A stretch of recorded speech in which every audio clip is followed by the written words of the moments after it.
Namaste and welcome to Stories of Bengali Hindus. We are planning to do a video series on the Devi Devatas and their different set of iconographies which we see particularly in Bengal, and we will have a friend of ours joining in to explain this presentation along with you. So let us begin. So on the left you can see Ganesha. In fact, Ganesha is also on the right, but you can see a strikingly different appearance in both of them. The left image is from Dagrusheth Halwai temple in Pune, which is closer to what you see in Maharashtra, the style of Ganesha. The skin color is a bit closer to the human skin. And on the right, as you can see my mouse pointer, is Ganesha from Bengal. So over there you can see him having a white head and a reddish, or is it pink, body. So would you please explain, Shiva, regarding this? Thank you for having me. And so we have different gods with different appearance in different regions of Bharat. That's because there are some lokacharas, which are the folk traditions, or kulacharas, which are the clan-based traditions. And moreover, even if you go through the shastras, the scriptures, there are even different variants of appearances, even of one devata itself. Because due to the rishis visualize the gods in different way, so that you can have multiple appearances. So these are different factors which have to be noted, and I think that's the reason we have all those things. I see. So could you let us know about the differences between these two particular images of Ganesha, as in why in Bengal? You see the Dagrusheth Halwai temple, this Ganesha is very modern. Today's, the Ganesha images of Maharashtra, that looks like this. Okay. Even the Bengali version, it's a very old version. Nowadays, they don't make this kind of Ganeshas anymore. They just make it pink. But this coral red color was very, shabeki, what we call in Bengali. It was a very traditional image, and moreover, from the medieval era, we can see this kind of images. Okay. Now, if you go to the, Siddhivinayak temple of Maharashtra, you can see the red color. So the red color is just like the Ganesha of Bengal, but the difference is the head. You can see a white elephant head in case of the Bengali images, okay, while you have totally red head in case of the Siddhivinayak. Now, this can be, we can assume that in Bengal there is a common dhyana in which Ganesha is called Gajendra Vadana. So Gajendra Vadana means the one who is having the head of the king of the elephants. So Gaja means elephant and Indra means king. So the king of elephants is the Airavat, the Vahana of Indra itself. And he is white. So that's why Ganesha head is white, although elephant head is, Airavata head is common in all parts, but they have their own form. Siddhivinayak is totally red. Maybe it's due to the regional variations or the scriptures they take the dhyana from. Pretty interesting. So I'll give some clarity on what my friend Shiva explained. So he mentioned the word dhyana, and the topic for this review is exactly dhyana. So different devatas, that is gods, they can have different appearances, which is dependent on their dhyana and their mantra. So what is a dhyana and what is a mantra? So let me get to mantra first, because it is most commonly heard. Mantra is basically the embodiment of a devata in the form of a sound. Since mantra is something that is passed on from a guru to his shishya, that is from a guru to his disciple, and one needs to be initiated in a certain mantra to be then practice and chant it. So we will not be describing any mantra in this video. We will be describing dhyana. So in my experience, dhyana can be a verse. It is usually verses in Sanskrit, which describes the appearance, qualities, etc. of a deity. So as Shiva mentioned in the previous slide, how Ganesha in Bengal is called Gajendra Vadana. So that means this might be a part of the dhyana used in Bengal, most likely. Am I right? Yeah. Okay. So the dhyanas are usually recited before let's say a stotra or a mantra. So in spiritual practices one might chant a stotra or a mantra. So but before that, usually one contemplates on the dhyana so that they can have a visual image of the deity. And it is from this dhyana different murtis, vigrahas, or what they say idols of the deities are made. It is based on these dhyanas. So we will start with the various dhyanas of Durga, since the worship of Durga is quite popular in Bengal.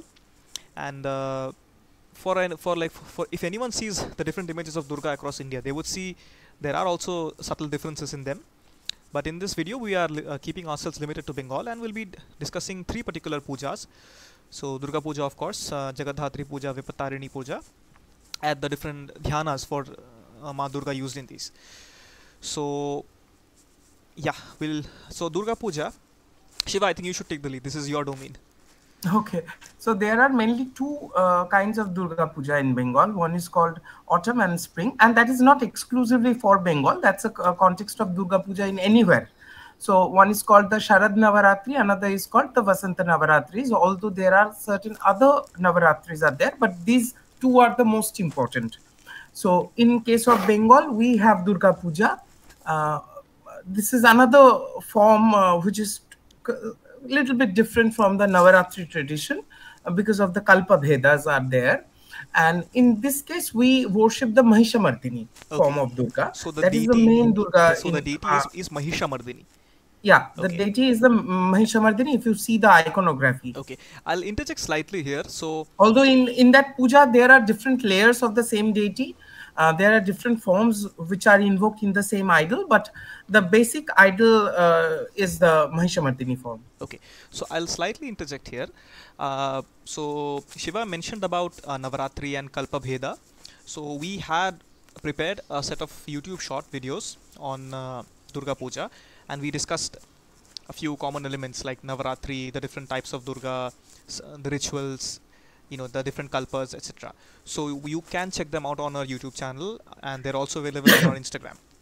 So where you can understand, like for instance, Bengal, you will popularly see Durga Puja happen for 4 days, and let's say northern in India, you will see it happening for 9 days. In certain other parts, in certain other specific temples, you would see it happening for 16 days. So the difference I think is due to Kalpa Bheda.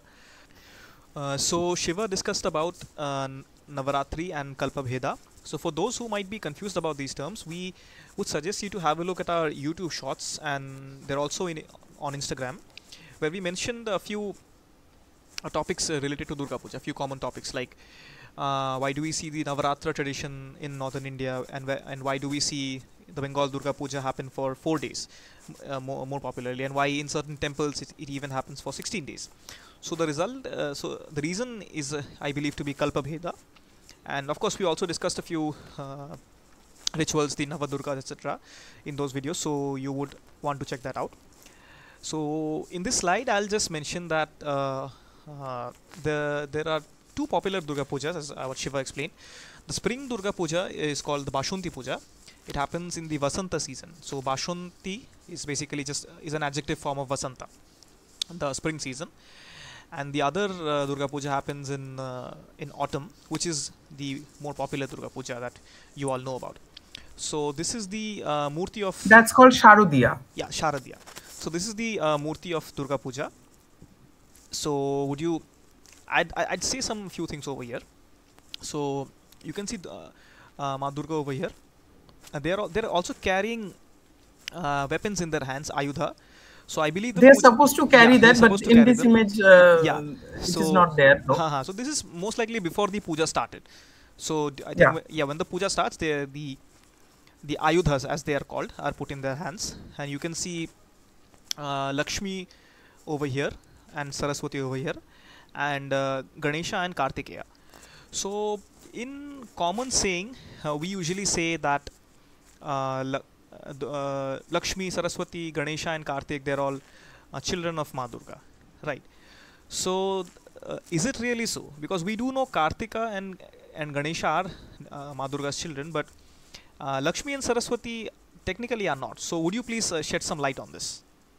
Well, we have a tradition in which we find Durga and Uma, who is the Shiva Patni, the consort of Shiva, are equal. So Durga is a form of Uma, or Uma is a form of Durga. You can say whatever the way you want. So in that sense, Kartikeya, Skanda, and Ganesha both are the children of Uma. So technically, they are the children of Durga, but we don't find even in folklore traditions that Lakshmi and Saraswati are coming from Durga or Uma as her daughter. So, but they are also included as the Parivara Devata. So one has to keep in mind that Parivara Devata doesn't mean only the relatives which we consider today as family. Not like that, actually. Parivara Devata also include the Parikaras and Parshadas and all those attendants of one particular deity. So in that case, Lakshmi and Saraswati both are the Parikaras or the Parshadas, or you can say the Anucharis, the attendants of Goddess Durga. Okay, so what I understood is the central deity can be accompanied by other deities, and they are called Parivara Devatas. So Parivara is a Sanskrit word which means family. So maybe this is why people may have had the misconception that the Parivara Devatas are also the family members, but which may not yes, always but be that's the a case. very modern sense of Parivar. But Parivara Devata can include the attendants and the Bhrityas and the Kinkaras, Kinkaris. So basically the servants of that central deities. Because And all those servants are actually gods. Yeah, because normally in Bengal, it has almost become common say that Mahadurga is coming with all four of her children, but it's I mean, it's quite striking to know that this is not the case for Yes, Mahalakshmi and even Saraswati. in those Agamani Shongit, even all those Agamani Shongit, you can't find Lakshmi and Saraswati, the traditional Agamani Shongit. Okay, so Agamani Sangeets are devotional songs which are Yeah, composed for Uma. in case of the Shakta Padavali, there are two types of songs Bengal. So it's quite off topic, but it's important to know that. Interesting. So one is called Shama Shongit, and another is called Uma Shongit. Okay, so Shama is for Kali and Uma is for Shama is for Kali, Uma is for Parvati or Durga. So could you please explain the Parivara Devata concept by showing these two images over here of Mahadurga and Ma Lalita Tripura Sundari over here? Yeah, you can see the image of Lalita Tripura Sundari. It's a very southern depiction of southern calendar art of Lalita, where you can see the exact positions, like the Bengali Durga image, where you can see Ganesha and Skanda. So here the six-headed one is the Skanda. Skanda is actually Sharanan. So he has 6 heads. Okay, so Skanda is Kartika, so for those who are a bit confused, and I think we can see Ma Lakshmi and Ma Saraswati here as well. Okay. Yes, and they are serving the goddess as the Chamara Dharini or as Parshadas. So this is where I come in and I simplify the words, because even I have a difficulty understanding a bit complex words. So I think in the Lalita Sahasranama, where there is a name of Ma Lalita, which is, let me try saying that, Sachamara Ramavani Savya Dakshina Sevita. So this is basically depicting Ma Lalita Tripura Sundari being surrounded by Ma Lakshmi and Ma Saraswati, who are fanning her with a chowri, a fan, a traditional fan, a hand fan. And I think or you can say a kind of fly whisk. Okay, I see.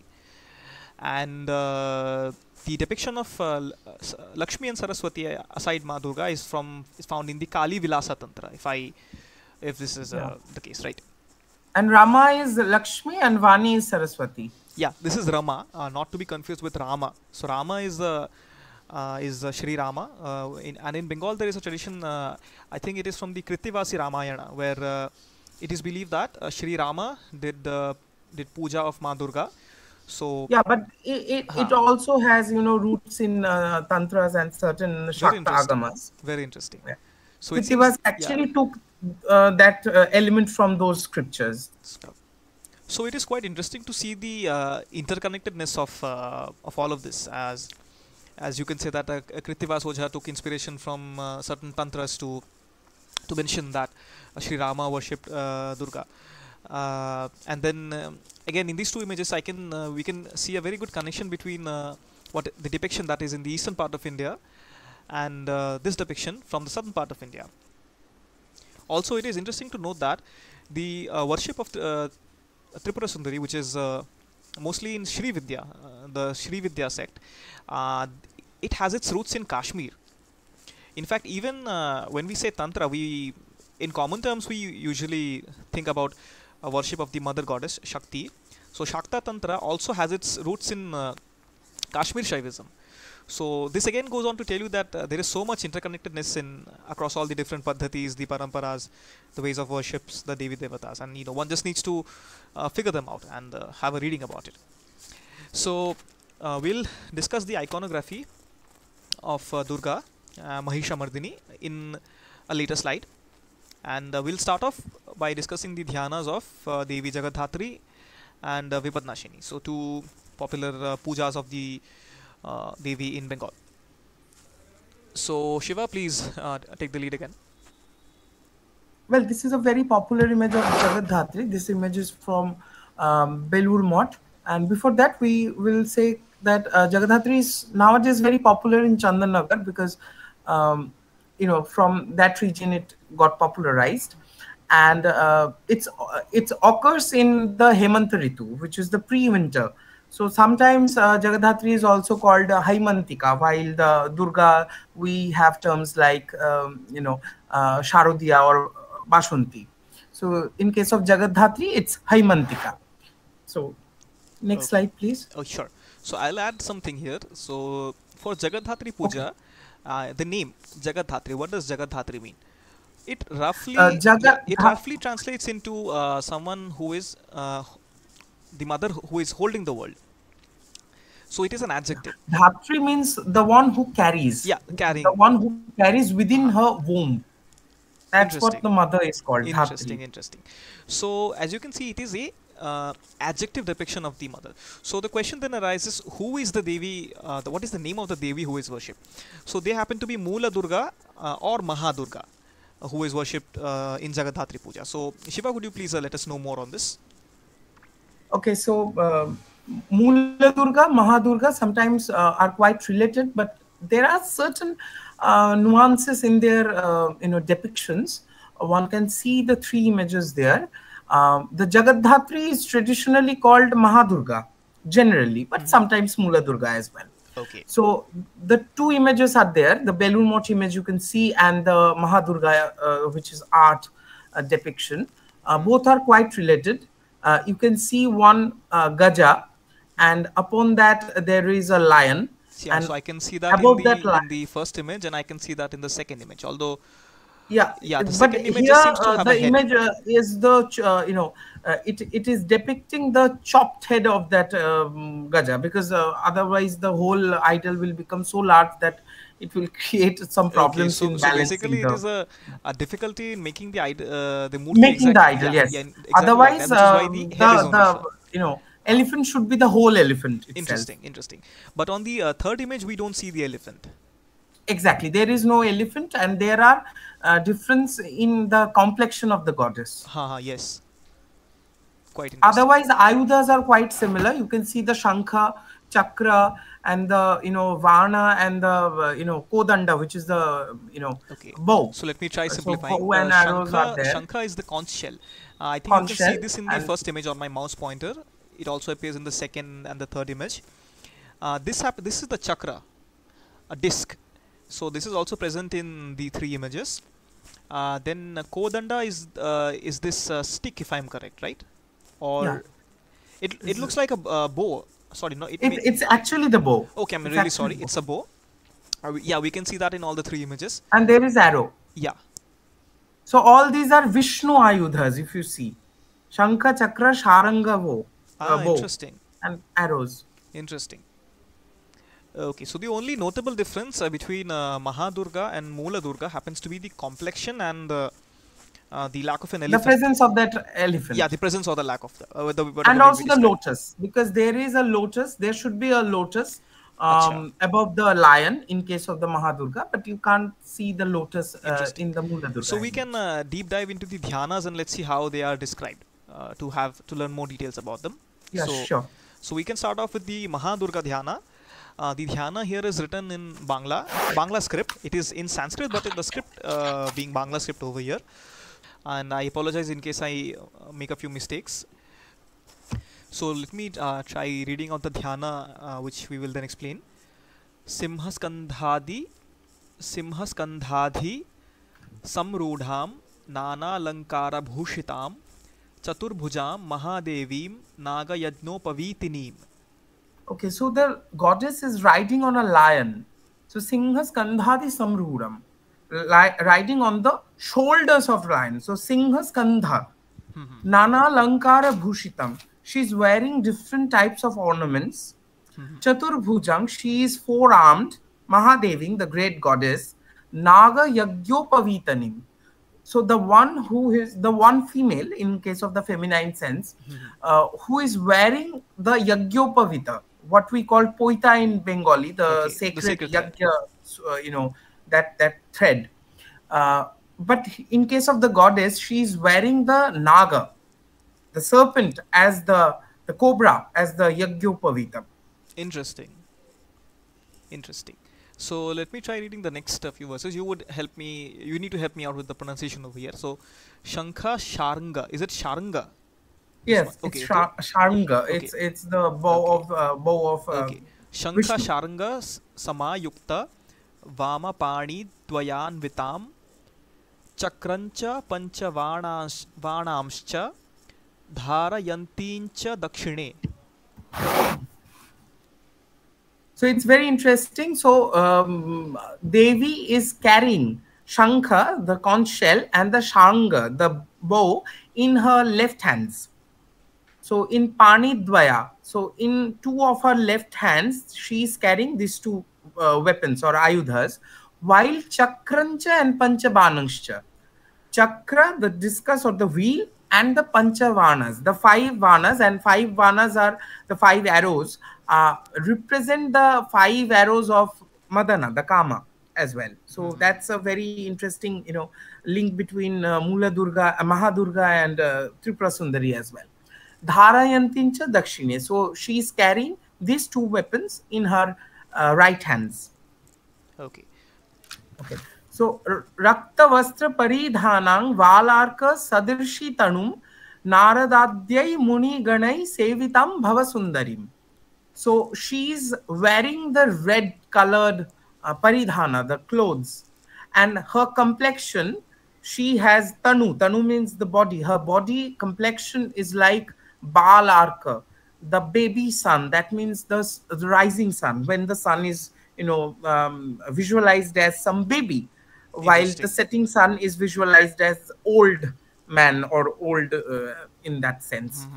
Naradadyai Muniganai. So Narad Adi Munigana, Narada and all other sages, Sevitam, serving Bhavasundari, the great goddess who is, the most beautiful in this whole Bhava. Bhava means whole existence. Trivali Valyo Peta Nabhi Nala Mrinalinim Ratna Deepe Mahadipe Simhasana Samanvite Prafulla Kamala Rudhang Dhyayatyang Bhavagehinim. Now here, Dhyayatyang, the visualization has to be in that way, that's describing. The goddess is sitting on a very, peaceful, gesture. She is sitting in a very peaceful gesture on the Kamala. Kamala means the lotus. So here you can see the lotus she was riding on. And she has Trivali in her, navel. Trivali means there are three folds within the not within the side of the navel that beautifies a woman's beauty. That's how the Shringara Shastras describe. So the goddess is having that fold, and along with that, she was actually sitting on that lotus. So we see the image where the great elephant, the Mahadvip, is residing on the Ratnadvip, which is the Mani Dvipa, the island of gems. In the island of gems, there is a great elephant, Mahadvip. Upon that elephant, there is a lion, Simhasana, who rides on the elephant like the throne of the goddess. Simhasana Samanvite, Prafulla Kamala Rurang.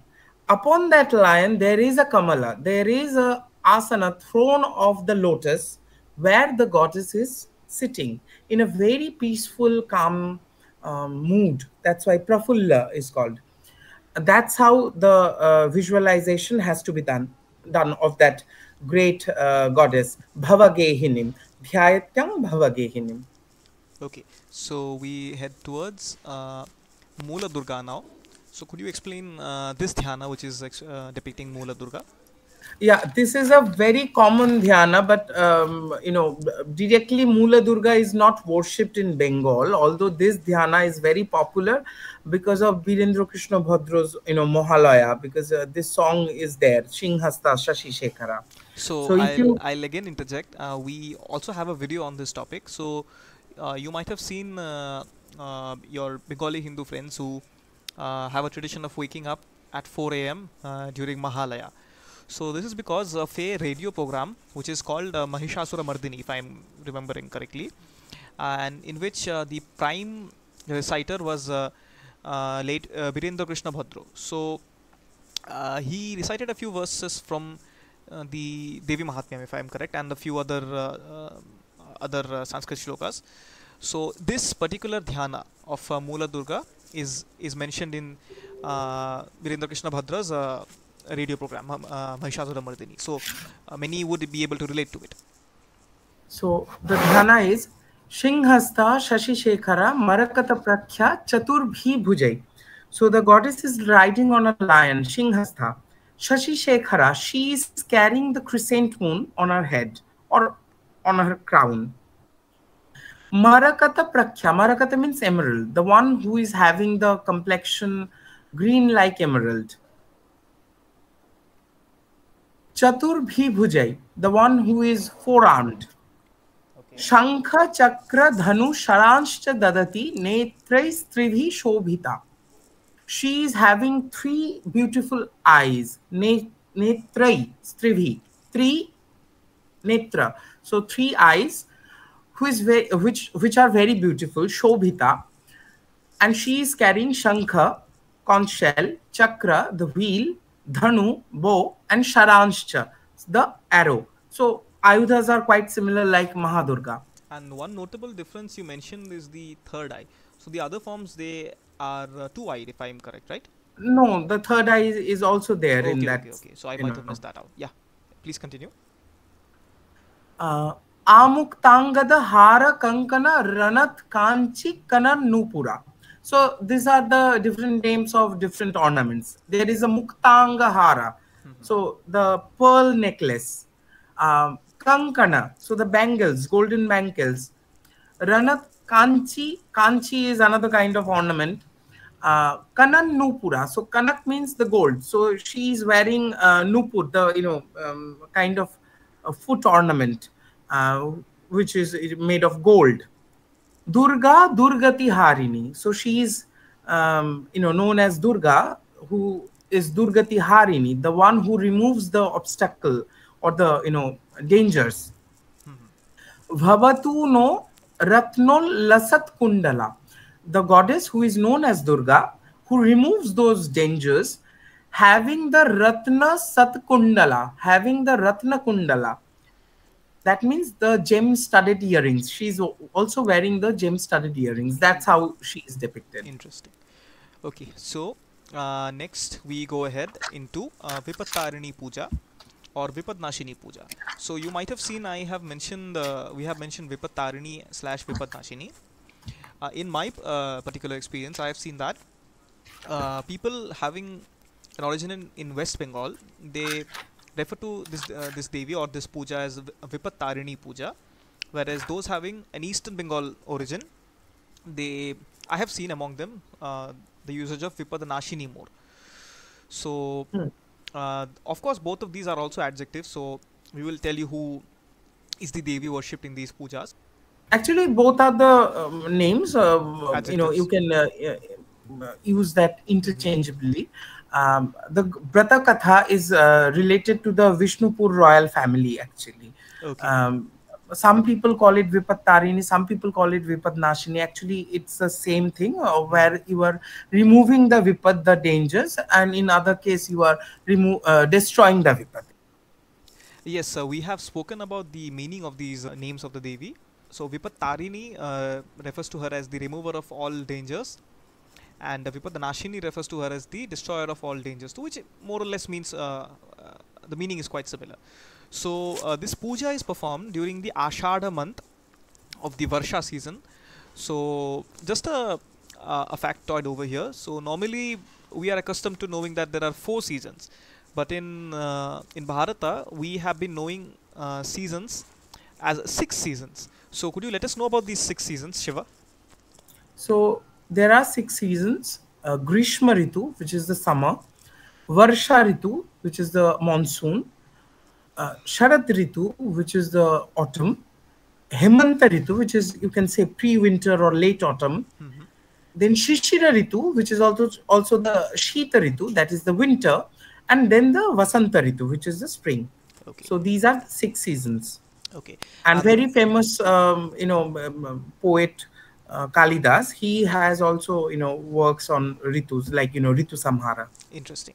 So this puja is performed between Dvitiya to Dashami during the Shukla Paksha of the Ashadha month in the Varsha season. So I'll explain you about what does Dvitiya and Dashami means. So according to the Hindu calendars, which is a combination of lunar and a solar calendar, lunar phases of moon play quite an important role. So there are 2 phases of the moon. One is the waxing phase, in which you can see the moon transitioning from new moon, that is no moon, to a full moon, which the new moon is called Amavasya and the full moon is called Purnima. This is the waxing phase, and the other being the waning phase. So the waxing phase of the moon, that fortnight, is referred to as Shukla Paksha, and the other phase in which you can see the moon transitioning from a full moon towards a new moon, we call it Krishna Paksha. So the puja, Advitiya here refers to the number 2, the second, and Dashami refers to the number 10. So in this particular month, in this particular season, in the Shukla Paksha, when the moon is transitioning between the second phase, that is after the new moon, the second phase of the moon, to the 10th phase of the moon, this puja is held, and is usually performed on a Tuesday and a Saturday, which are the auspicious varas, or the days in which the puja is done. So could you please explain about the iconographies between these 3 images of Ma Vipatarini, because there seems to be striking differences in their appearances. Yeah, it's the same goddess, so with the same dhyana, but you can see different types of images. So you can see the differences in the images of this goddess, although the dhyana is the same one. But these are due to regional, cultures, the clan-based traditions, or folk tradition. In some cases, they claim that they have, dreamed some, images that they are worshipping of. But I have seen many variants of these images. Some images are 10 arms, some are 8 arms, some is having Shiva in her lap. So there are different variants. Okay, so that means it is not only the dhyana and mantra that decide the imagery. Sometimes, let's say, revelations through a dream or certain traditions of a particular family, even they might have a role. Yes, especially in case of the traditions which have heavy influence of folk culture, because this puja is not like other pujas, it's more over a vratachara. So in case of vrata, there is more popular, the thing that is more popular, that is the story of the goddess. Okay. Although in case of Durga Puja, we can also say that the story of Mahishamardini is very popular, because you have to recite those Chandi Pat and all those things. These are also stories. But in case of the Vrata, the stories are very, local language. They are in local language, like okay, you have Protokatha. Can you like elaborate a bit more on the difference between a puja and a vrata? So in my understanding, puja, a very simplified way of telling what a puja is a ritual. A puja is more complex and scripturally more guided, while the vrata has some folk traditions based on some songs, or pachali is a kind of poetry, folk poetry, or the story related to those regions. Okay, but And like, is it correct in to case say? of the Is it vrata, the correct? ritual complexity is very less.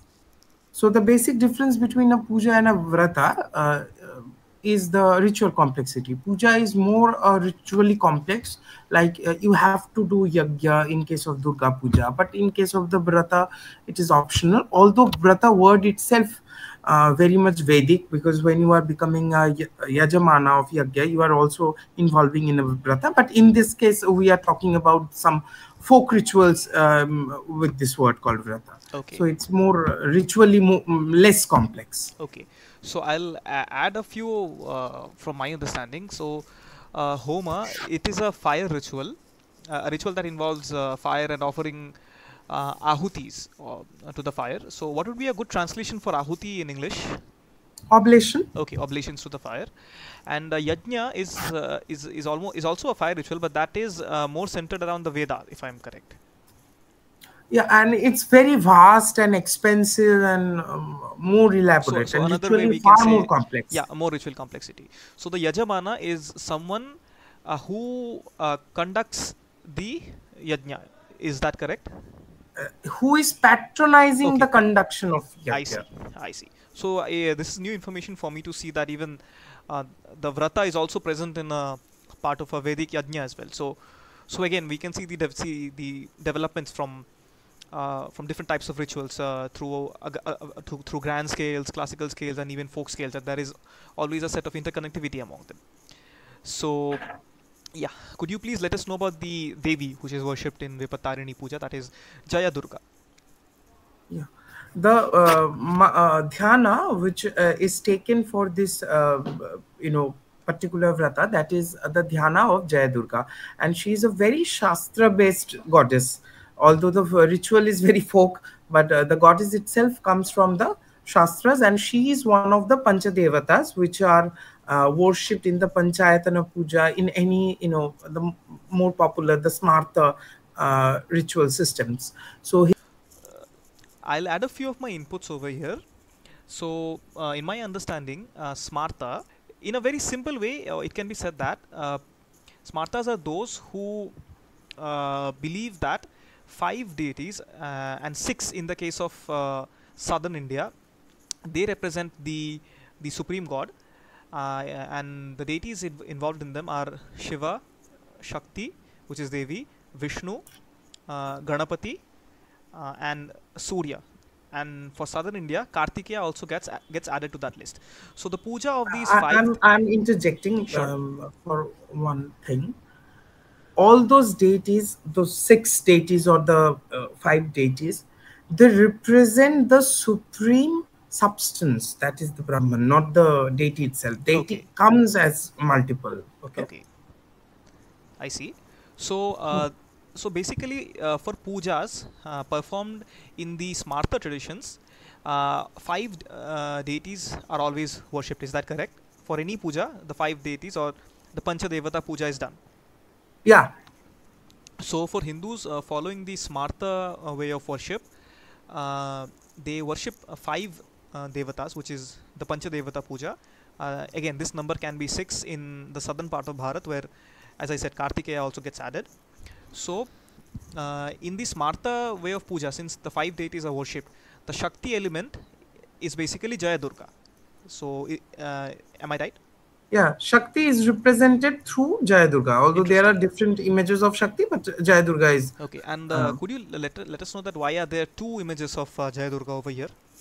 Actually, it's based on the interpretation of the dhyana itself. If you go through the dhyana, it's Kala Brahmang Katakshaira Rikula Bhayadang. So basically, in one tradition, it is interpreted as the goddess is like, her complexion is like the dark clouds. So Kal Abhra. Abhra means the clouds. So she is having dark complexion. So in that case, sometimes she is depicted with black color or blue color. In some case, green probably. Shyama Varna. And she's, having the kataksha. Kataksha means kind of bent eyes to the Arikula. Arikula means the clan of the enemies, mainly the Asuras here. And Bhayadang. Her eyes are very scary for them. Okay. So this is one interpretation where the goddess is dark. In some other interpretation, it is stated that she is having golden color and her eyes itself are dark like clouds, not her complexion itself. So in that tradition, she is depicted with golden fair complexion. Interesting. So this is a case of the dhyana being the same, but the interpretation of it results in two different iconographies. Yeah, so you can see those images, two images are there. The ayudhas are very same. The vahana is same. The number of eyes are same. The color of the clothes are same, but the complexion is different. Interesting. Mauli Bandhendu Rekham. She is having crescent moon on her crown. Shankham Chakram Kripanam Trishikamapi Karui Rudva Hantim Trinetram. The goddess is three-eyed and she is carrying four weapons. Shankha, conch shell, Chakra, weapon, Kripan, that is the sword. And Trishikha means trident, the Trishula. So these are the four weapons. Simha Skandhadhirurang Tribhuvana Makhilam Tejasam Purayantim. So she is riding on the shoulders of lion. Basically, she is riding on a lion, and she is brilliant and she is vibrant, and her luster is brightening the entire three worlds. So Tribhuvana Makhila Tejasa. So her teja, her luster is brightening the three worlds. Dhyayad Durgam Jayakhyam. This is how the Durga has to be dhyayad, visualized. This is how the jayadurga has to be visualized. Tri Dasha Paribritam Sevitam Siddhikamai, who is being served by the three world, by the members or the residing entities of these three worlds for the siddhi and kama. Although you can interpret it as for siddhi, she is being served by all those three worlds. This is how the dhyana has to be visualized. Interesting. So we then move on to the next slide, and as promised, we said we would discuss the dhyana of Mahadurga, Mahishamardini. Yeah, the most important one. Yeah, so we have kept it for the last, and it is a slightly longer dhyana as well. So please go ahead. Okay. So this is the very classic Shabeki or the traditional image of Bengali, variant of Durga icon. So we are going to the dhyana. Jata Juta Samayuktam Adhendu Krita Shekharam. So the goddess is having the matted hair locks. Jata Juta Samayukta. She is having the matted hair locks. Mardhendu Krita Shekharam. She is having Ardha Indu, the crescent moon, in the Shekhara. Shekhara means her crown or the Jata Mukuta. Lochanatra Sanyuktam. She is having three eyes. Purnendusha Drishananam. Her face is radiant like the full moon. Purna Indu. So full moon. Atashi Pushpa Varnabham. Now she is having the complexion like Atasi flower. Now in some regions, Atasi is a blue flower. So she is having a blue complexion or the darker complexion in some case. In Bengali tradition, we have Atashi Pushpa, which is yellow in color. So in case of a very Bengali-centric person or the Bengali person, Atashi Pushpa is always yellow. So she is having the color of Atashi, yellow flower. Atashi Pushpa Varnabham Supratishtham Sulochana. Her eyes are established so well that it's looking very beautiful. Nava Yovana Sampannam. She is having a full grown youth, a fresh youth. Sarva Bharana Bhushitam. She is having all the various kinds of ornaments all over her body. She is adorned with ornaments. Sucharu Dashanam Tadvat Pinonnata Payodharam. So she is having a very beautiful face and she is having developed bosoms that represents her motherhood aspect. Tribhanga Sthana Samasthanam Mahishasuramardini. So she is the slayer of the demon Mahisha. So Mahishasuramardini, and she is standing in a posture which is called Tribhanga, which is a very famous posture in all the Indian classical dances, most of the Indian classical dances. It's a kind of posture with 3 bends in the body. So Tribhanga. Mrinalayata Sangasparsha Dashabahu Samanvitam. So she is having 10 arms, and her 10 arms looks beautiful like the Mrinala. Mrinala means the stalk of the lotus. So lotus is a flower, and that stalk is called the Mrinala. Trishulam Dakshine Dhyayang Khargam Chakram Kramadhada. So she is carrying the Trishula, the trident, in her right hand, and below that she is having the kharga, the sword, or the scimitar, whatever the way you like to say. Tikshna banang tatha shaktin dakshineshu vichintayat. You have to contemplate vichintayat tikshna vanang, the sharp arrows, and tatha shakti, and the shakti means the javelin or the sphere in the dakshin hand, the right hands. Khetakam purna chapancha pashamankusha mevacha. And she's also having khetaka. Khetaka means the shield. Purna chap. Purna chap means the whole bow. Pashamankusha mevacha. Pasham and ankusha. Pasham is the noose. Ankusha is the goad, which is used to control the elephant. So that also represents the controlling the mind, which is intoxicating elephant like. These are the metaphors. So is it like elephant is always a metaphor for the mind, or is it for this particular case? Yeah, sometimes it's mind, or madan matta, which is called madan matta. That means intoxicated mind. Okay. Ghantang ba parashum bapi vamata sanniveshayat. In her left hand there are ghanta or parashu.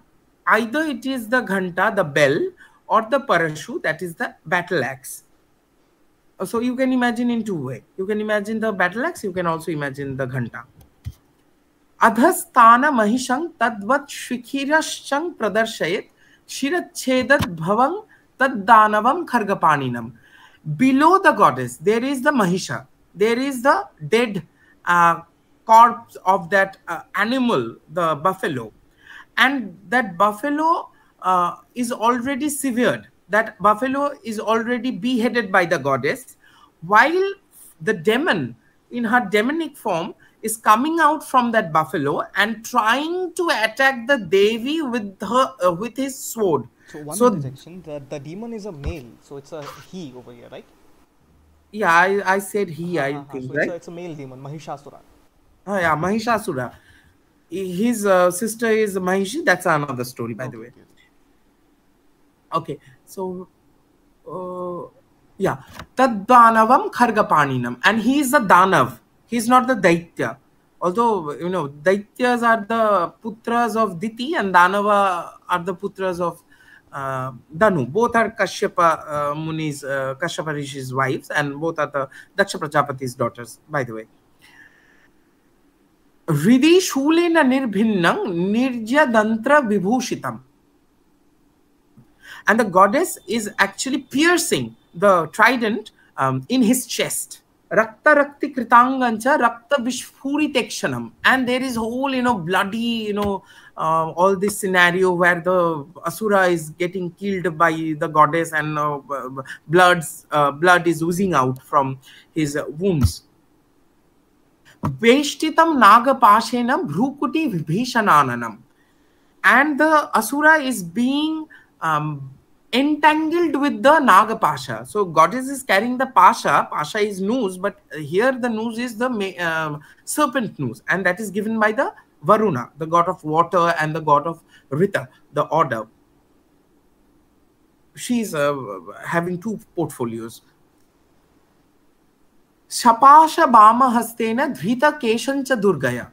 So she is also having the kesha of the Mahishasura in her Vama Hasta, in her left hand, as well as she is also carrying that serpent noose, that Naga Pasha, in the left hand.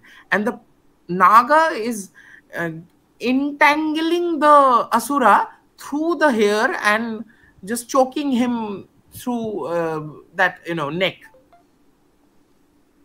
Kinchiturdha, sorry, Bamadrudhiravraktancha Devya Shingha Pradarshait. And the Devi's Vahana, that Mahasimha, the great lion, is, puking the blood. It's actually saying puking the blood. It's actually he's having the blood oozing out from Mahishasura, and it looks very bloody, and it seems like that Simha, the lion, is puking the blood. Devastu Dakshinang Padam Samam Singho Paristitam. And the Devi is riding on the lion, standing upon her left foot. So Devastu Dakshinam, standing on the right foot, Dakshinam Padam. Kinchidurdham Tatha Bamamangushtam Mahishopari. She's slightly over the lion, and her left foot is on the Mahishasura here. Stuya Manancha Tadrupa. So you can see she is having, she's standing over the right leg, which is on the lion, and her left leg is slightly over on the lion, and her left leg is standing over the standing on the Asura. Stuya Manancha Tadrupa Mamarai Sanniveshayat Ugra Chanda Prachanda Chandogra Chandanaika Chanda Chandavati Chaiva Chandarupa Ati Chandika. So these are different attendants of goddesses, the goddess. And these are also the vibhutis of the goddess. So these are different expansion of the same goddess. But these are, you have to contemplate it. You can't make all those idols. So there are 8 Devis, 8 Shaktis: Ugra Chanda, Prachanda, Chandogra, Chandanaika, Chanda, Chandavati, and Chandarupa, and Ati Chandika. So these are 8 Ashta Shaktis. Ashtabhi Shakti Vistavi Satatang Pariveshtita. She is covered by these Shaktis. They are, kind of standing, revolving around that goddess. Chintaye Jagatang Dhatrim Dharma Kamartha Mokshada. This is how you have to contemplate. Chintayet Jagatang Dhatrim. See, here is another word for Jagat Dhatri that we mentioned. Jagatam Dhatrim. So the one who carries the Jagata within her womb. That's what the mother. So this is how you have to imagine Chintayat, the world mother, who is giver of Dharma, Kama, Artha, and Moksha. So she is the Dharma, Kama, Artha, Mokshada, the one who gives all these Chatur Vargas, these 4 Vargas, or sometimes called Purusharthas. Okay, so that is basically the goal of the life of every Hindu. Yeah. Dharma, Artha, Kama, and Moksha. Dharma, Artha, Kama, Moksha. Dharma being righteousness, I think that is the closest. Yeah, here you can say the righteousness, right code of conduct. Code of conduct, yeah. And Artha is earning wealth in... yes, wealth and prosperity. But of course, not cheating people for that. Earning it in dharmic means. That's why Dharma. Then Kama, which is pleasure, again, with the boundaries of Dharma, and Moksha, the liberation from this cycle of birth and death. So thank you so much. This has been a very long and detailed video, and the topic is extremely difficult. And thank you so much for having me as well. No, I'd be honored to make you come again and again. My pleasure, my pleasure. And in case you aren't aware, so my friend Shiva was also behind the videos of Durga Puja that we had done earlier, the short videos. So we were planning to do a big video. So thankfully, hopefully we have achieved your expectations in explaining this topic in detail. So stay tuned, and we will then bring about some other puja and the other dhyanas used in the used in that puja. So thank you very much.